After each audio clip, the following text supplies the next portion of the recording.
Your engine could be telling you it's about to fail, and no, it's not with a check engine light. Pop the hood and start your car. Watch the engine carefully as it idles. If it shakes excessively or seems to bounce unnaturally, you might have bad motor mounts. Next, have a helper gently rev the engine while you observe. If the engine lifts or shifts dramatically instead of staying steady, that's another red flag.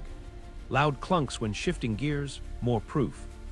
Bad motor mounts can strain your drivetrain and even damage other parts, so catching them early saves money. Spot any of these signs, drop a comment below, and hit subscribe for more quick fixes to keep your ride smooth.